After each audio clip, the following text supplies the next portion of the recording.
ఉత్తరప్రదేశ్లోని లక్నోలో ఓ car driver స్కూటీని ఢీకొట్టి kilometre వరకు ఊడ్చుకెళ్లాడు.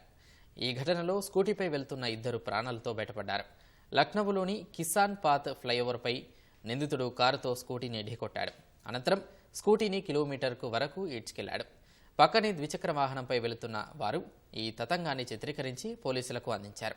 నిందితుడు ప్రయాగ్రాజ్కు చెందిన చంద్రప్రకాష్గా గుర్తించి అదుపులోకి తీసుకున్నారు.